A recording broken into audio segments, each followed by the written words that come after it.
Welcome back to the show. I'm your host, Phil Risher, and on today's episode, we're going to be discussing how to grow your business by building a winning culture with Dr. Scott Arias. Thanks so much for joining us today, Scott. How you doing today, Phil? Hey, good man. Thanks so much for coming on.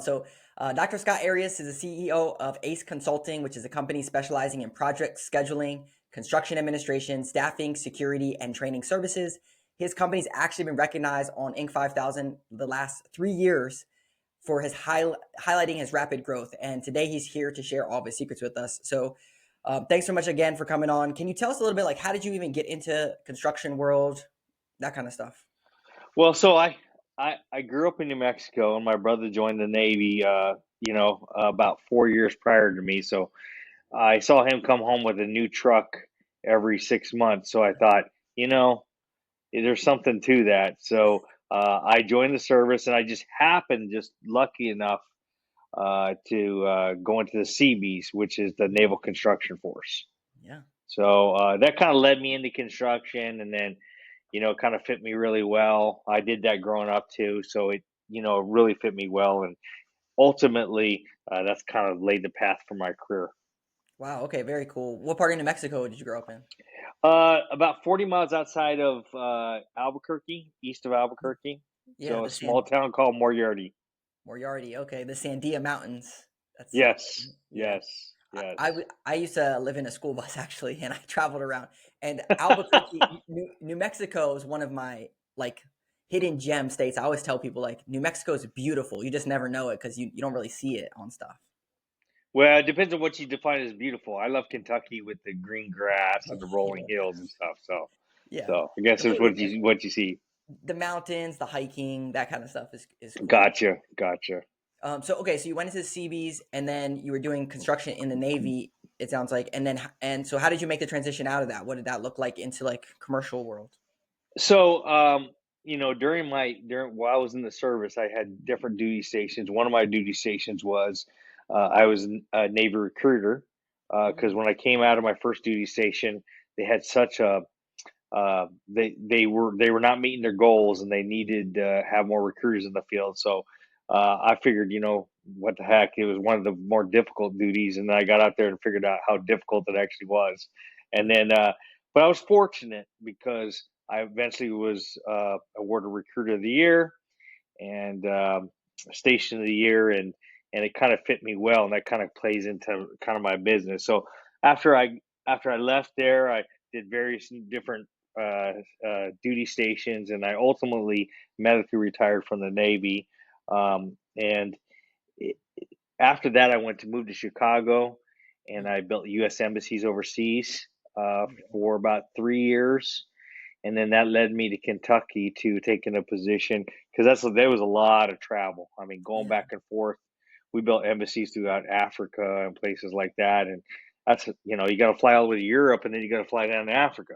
So, wow, yeah, um, so after 3 years, I got kind of old. So then we wanted to move somewhere different than Chicago. So we found I just happened to get a call randomly from a company in Lexington, Kentucky, and it was the oldest design construction firm in the United States. So I took that position, did that for about 3 years, and then ultimately that led me into wanting to start my own business, mm, and just so happens that the Eastern Kentucky University offered me a position during that same time frame.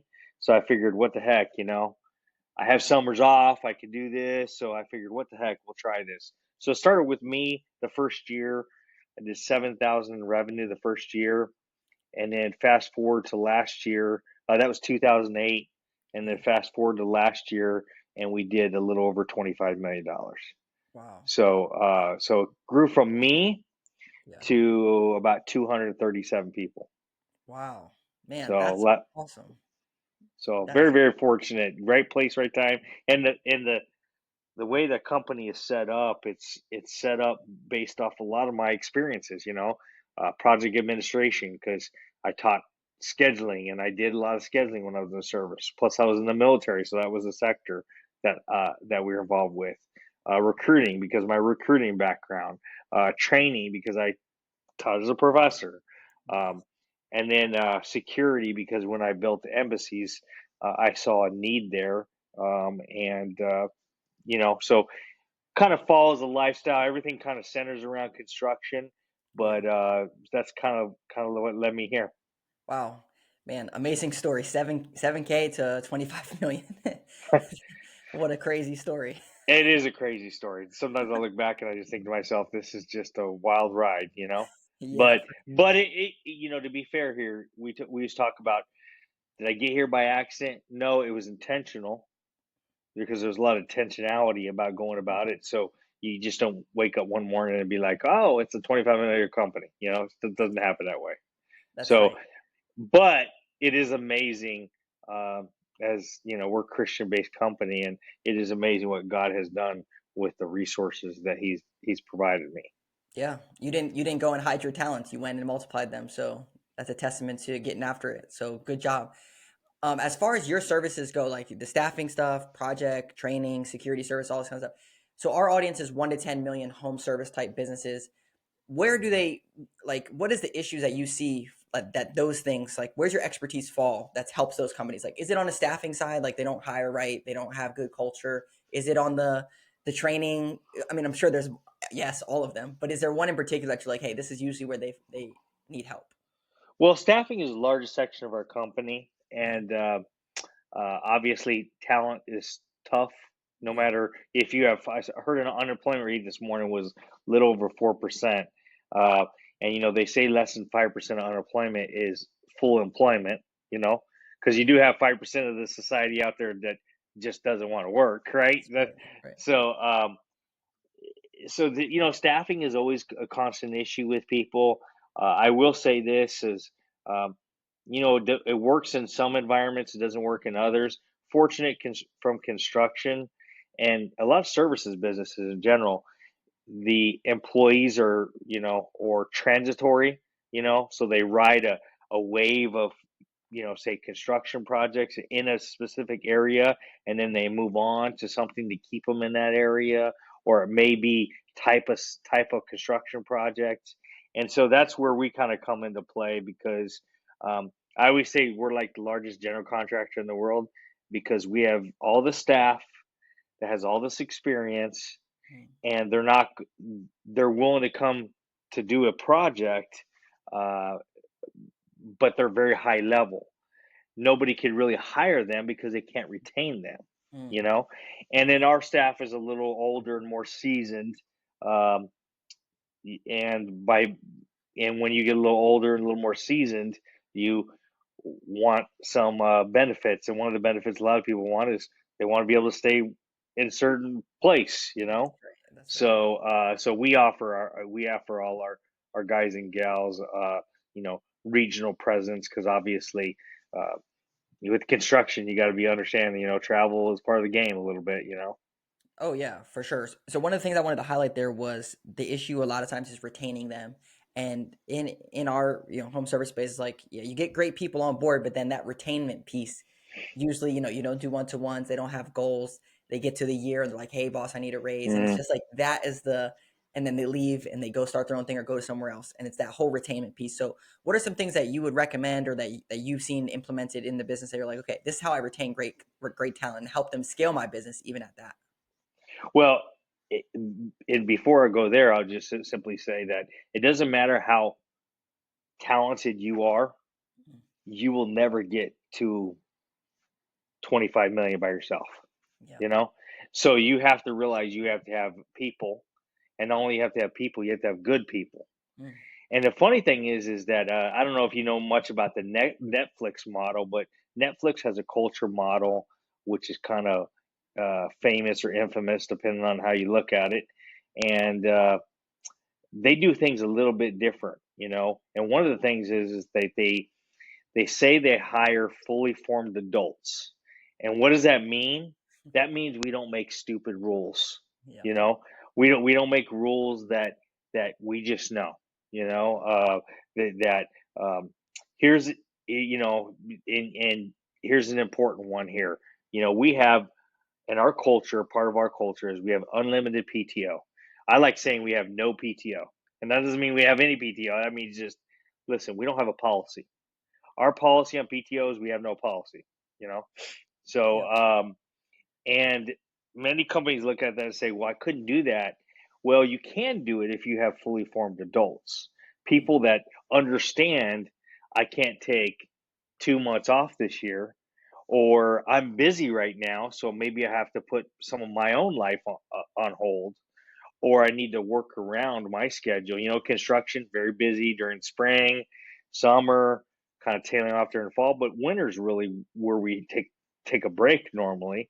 So you plan your life accordingly to that. So um, but that's a good example of a culture item that is really important to me, and Netflix as a model in general uh, is a great model of doing things. Like when I say about fully formed adults, they don't make all the stupid rules. All the things like, hey, don't take somebody's food out of the fridge. Well, why do we have a stupid rule for that? Let's just, you should know that, Yeah. you don't take something with somebody else's name on it unless it's your brother or something. So, but, Absolutely. uh, but we have a lot of those culture type items. Yeah, I think for a lot of people, when you don't cultivate the culture with adults, you're just bringing people in and Hmm. saying, "Oh, this is a warm body." They can fog a mirror, and you stick them in, and then they call out the next day. Oh, well, we have unlimited PTO, and they just call out and leave you high and dry. Those are not people that are taking responsibility of the actual work that they're doing, and they might not even have some performance pay or something in it. And those are not the people that you're referring to. So you kind of got to get the right people in order to have the right culture that you want in place. It sounds like. Yes, and people from EOS will hear me preach this, but you know, you got to get the right people on the bus, right? So you got to find the right people, and you got to get them on the bus, but you also have to have them in the right seat. And this is an interesting concept that I've learned through business for all your EOS people is you can have the right person on the bus, but have them in the wrong seat, and that's your fault as leadership, right? So you got to make sure that if they fail, you can put them in a seat where they can be successful. I think that's an obligation, especially as a small business owner. We have an obligation. Uh, I don't say that we're quote unquote like family, because family means unconditional love, and sometimes there's a condition. Yes, you yeah, know, and I always like to refer to us as a tribe. You know, and it's a meritocracy. yeah, You earn your right here.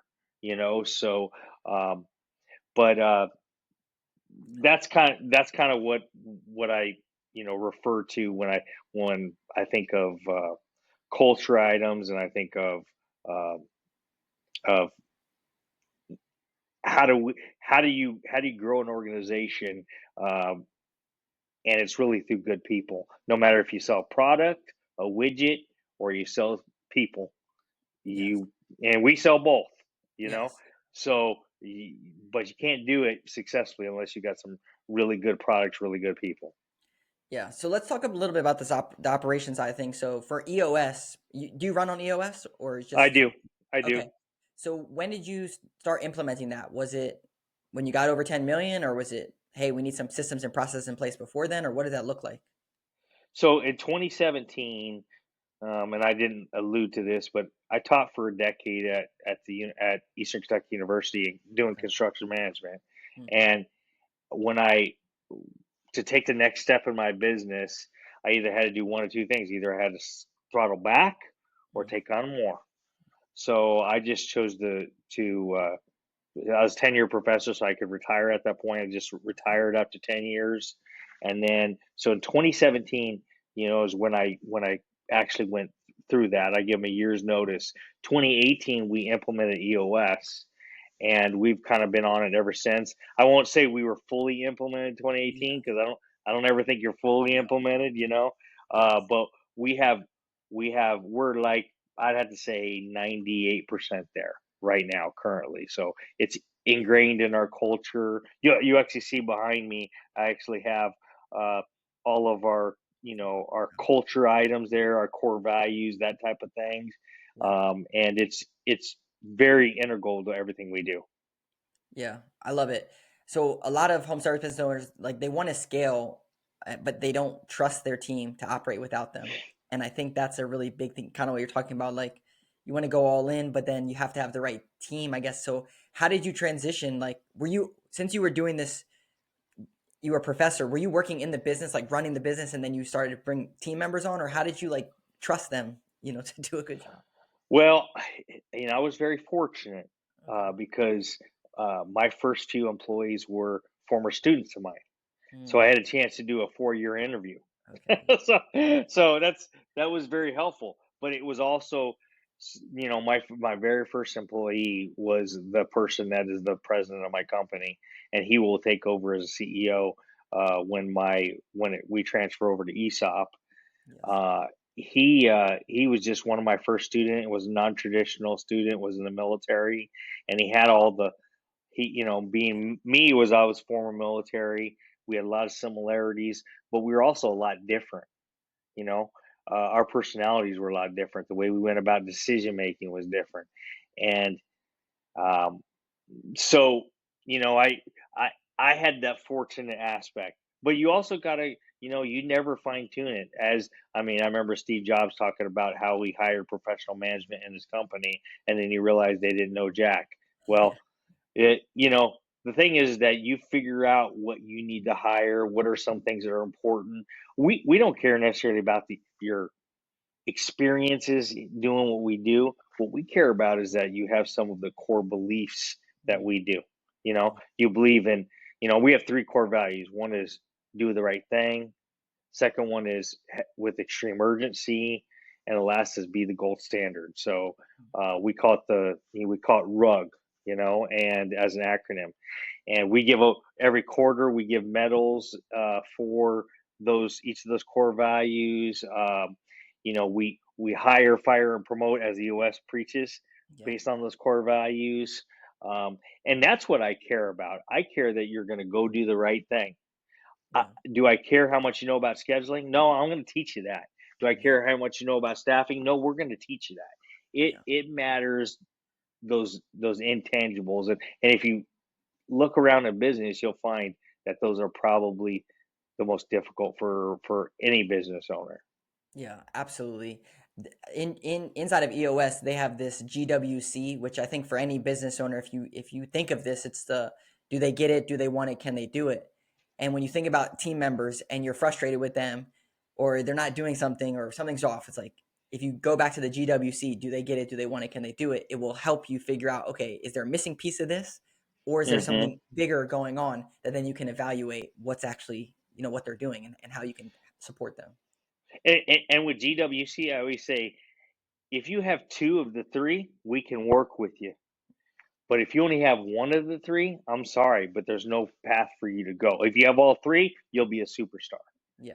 So I agree. so that has played out well for us, I'd have to say. Yeah. And that's, finding people, highly competent people you can trust, that are loyal, that are hardworking, is a tough thing. And like I said, I had the fortunate aspect of knowing people, and when you know people, it's much easier.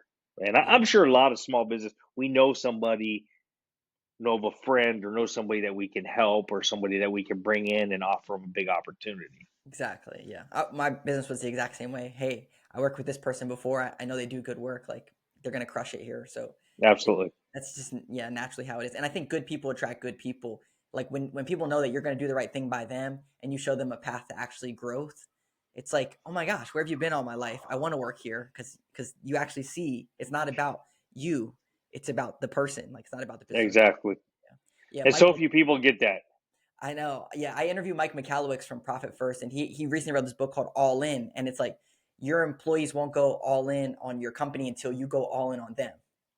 And Ah, that shift was so monumental because it's like I need them to know that I'm all in on them. Like it's all on the table. My heart is all on my sleeve. My pocketbook's out there, excellent. right? And people get it. So yeah, I love that. I also read that you're doing some AI scheduling, ERP, something like this. Is this Yeah, we do. So we have what they call AI assisted scheduling, and it's okay? just a matter of scheduling in the world of technology has changed dramatically. It's Yeah. become far more complex. So it's taken the problem we have is that we have, you have experience and then you have education, right? So the software is all about the education, right? Learning how to use it, whatever. But if you never built a building before, and you don't have, and it doesn't matter if it's a building, it could be anything, whatever you do. If you've never done that before, the chances of you being successful are very slim. You Yeah. have to understand the nuts and bolts of your business. And that's why tell people I was fortunate because I didn't buy a big business.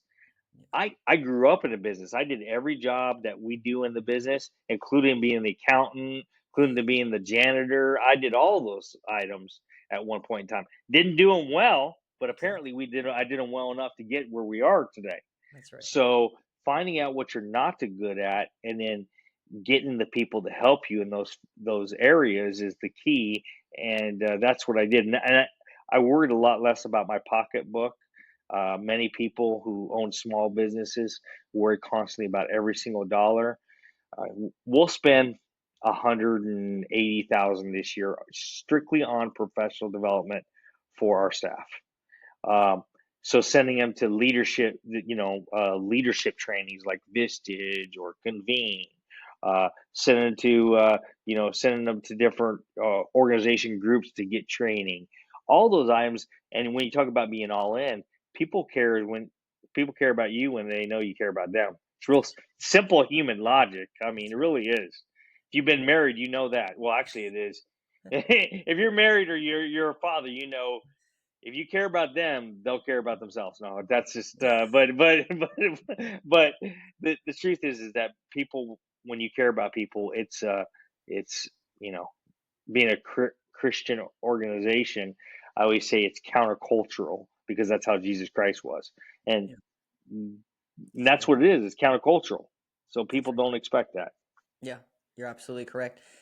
You mentioned this ESOP, so I want to talk about this exit plan because people might not know what an ESOP is or how to structure it or what happens. So first off, how did you come to the decision? Did you think like when you're scaling this business, like, oh, I'm going to sell it one day? Did you think I'm just going to run this and give it to some, pass it off in a legacy type of thing? But how do you come to that decision that you're going to exit the business?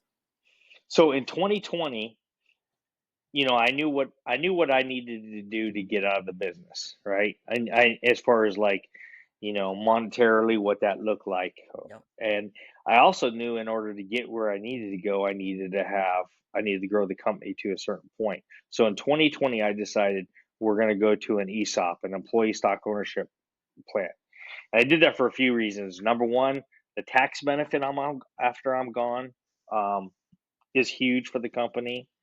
And I shouldn't say that as number one because that wasn't the most important thing to me. But the most important thing to me is that the people that helped me build the business had an ownership stake in it after a period of time. It also was important to me that there's some central principles that the company always lives by, and one of them is we give 10% of everything we make to a Christian-based charity, and we're actually rolling into helping out Habitat because we do construction. Mm, Our vision for our company was we're in the business of building the kingdom. okay. So, I always say business because you have to have a successful business, Correct. building because we do construction, the kingdom because we're a Christian based organization. So, and I don't remember where I was going with that entire thing, but I The, was going somewhere with the that entire ESOP, thing. the ESOP Okay, situation about how you came to that decision. so so the ESOP, so in 2020, I said, okay, I sat down with my wife and we just said, okay, we want to sell the business, we want to sell it to employees. How can we figure out how to do that? And so we decided we are going to do it then. We fast forward to this past year and we formalized the ESOP. Yes, it takes that long to do Yeah. all that stuff, right? And so right now we're in the stage where it doesn't turn over to a complete ESOP until 2030. But right now it's a matter of pre-funding the ESOP Yeah. uh, with the company's 401k contributions. And I say the companies, not the employees, what the company contributes to the 401k. And that's pre-funding it. So the company will be able to live on without me. It'll be able to continue to do good things. And there's some basic principles I wanted to live by, and that is, I don't want to, not to put down venture capitalists in here or anything like that, Oh, because there's a lot of private equity. There's great private equity, but let's be real here. Private equity, the job of private equity is to come in and drive out costs and make it a more profitable business. yeah. So, but that wasn't what I was about. The money was never what it was about to me. What it was about to me was to do something bigger than myself, Yeah. and I want to make sure that carried on with that without me. Plus, it's also good to retain some really good talent, and we have some very, very high level talent I would have never been able to attract or retain without having the ESOP. Yeah. It, the ESOP always is very curious to me because a lot of the companies that we work with, they in 2020 they went to this huge PE boom, home service, Hmm. 2021, 22. We had a company that we helped go from 3 million to 8 million and sold to private equity, and within 2 years they were out of business. And like it had been running for 30 years before that or something. And then they come in and it's gone. I'm like, Yes. and they didn't even care. They just sent out an email and were like, "Hey, yeah, it's over. Go call these people." Use your own box to take your stuff home, you know? Yeah, So, yeah. just crazy. So with the ESOP, it sounds like I'm not too familiar with it, but there's like you would have stocks, I guess, and then slowly the company would be buying them back from you using the 401k proceeds that you would maybe do a match with an employee or something like that. Is that what it kind of is? Yeah, so wait, basically the way they're funding it from here to time I exit is pre-funding with the employer's contribution for the 401k, and then Okay. after that point, the bank will step in. Okay. They'll they'll leverage the company's valuation to basically pay me out, let me exit, and then the employees have a certain vesting period, and usually the vesting period is anywhere between 3 to 5 years, and all it is basically it allows the bank to get out from underneath it Yes. in 5 years, and then Yes. everybody owns the stock after that point. So it's a way for it's a little certainty involved there, and it's a little risky for me. Be honest with you, because um, if it doesn't work after I'm gone, Yeah. even though I'll be the chairman for 5 years, chairman of the board for 5 years, you know I won't be in control. That's right. And but good news is that if you ever fully feel that you're totally in control, you're probably, thinking not thinking wisely. That's right. So, You're never going to scale your business if it's all on you. The hustler has to die, the leader has to be born, and you have to go absolutely, and build teams. absolutely. So it sounds like from a culture perspective, I could imagine that ESOP structure is extremely motivating to your team to not only like grow the company but also like stay with you and retain with you. Hmm. Yeah. So And and the hard thing though is because I have a lot of younger staff, or had younger staff at one point in mhm, time. They've grown up with me, but okay. the truly getting them to buy into something that's 10 years down the line. Yeah. And that's very hard. And I sound like an old person when I say it, because I'm an old person. But um,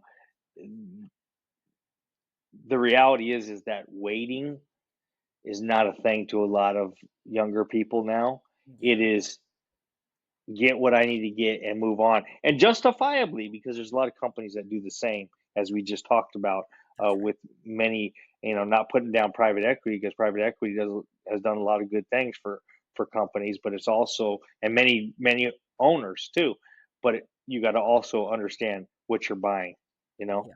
That's right. So Yeah, I think people are staying, 2 to 3 years, and then just jump into the next job to try to get a five or $10,000 pay raise, and there's it's really hard for delayed gratification to actually see, hmm. this thing. They're talking about this whole thing, but it's actually going to come true, and then all that. I completely get what you're saying, but I think if you're a great leader, which sounds like you are, in good communication, then they should have so much confidence in you because it's like this is what's going to happen, which comes down to And we didn't retain everybody. I mean, honestly, over time, I've had some really, some major A players that we've lost. But, you know, i- as we all know, you can be an A player competency, yeah, but on the other spectrum, if you don't have that trust, trust as being loyalty, dependability, all those side and items, it doesn't really matter how high level confidence he is. And I just was recently watching something online about this, about having they interviewed, did some research on SEAL Team Six, and yeah, everybody's probably familiar with SEAL Team Six. Probably, I was in the Navy, so I'll say the best special forces unit in the world. So, but they said that they would prefer to have somebody who's a little less competent to have somebody else uh, more trustworthy.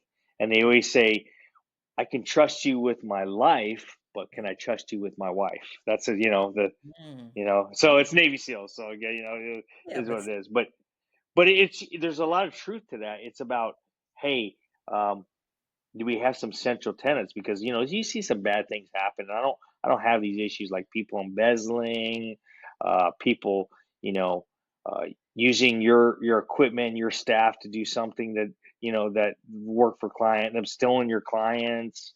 I mean, there's a lot of this stuff, and I have been fortunate not had to suffer a lot of that because I've invested in some very loyal, trustworthy people, and that's honestly my only claim to fame. Really, is that I was with using God's discernment, I chose the right people. yeah. Man, well, this has been a great conversation. I really appreciate all the wisdom and insight on things and just being an open book. It's really so great to talk to people like you because it's hard to meet, you don't just meet people out on the street and talk to them about building an awesome company and being an open book. So thank you so much. Where should people go to learn about you or your company? What does that look like if they want to reach out? Best thing to do is go on LinkedIn and look for me on LinkedIn. I'm sure you'll have all my bio information there. Yeah. Or you can just go to ace-consulting .net, and you can see our website of what we do. So I have my contact information out there. Unlike many CEOs, I'm not afraid of sharing it because I have nothing to hide. So, Okay. or I don't need to hide, I should Yeah, say. there you go. Who's like a good like, hey, if you're listening to this and you're this type of company, we could help you. If you're a general contractor or you're a subcontractor, especially if you're working in the public arena, meaning public dollars, federal, state, local, we're right up your alley. If you work in construction in the private sector, for many of our services, we also are a fit. Yeah. Okay. Cool. Well, thanks, Scott. It's been a great conversation and look forward to continue to follow your stuff, man. Good job. Well, thank you, Phil. Appreciate it. Got it.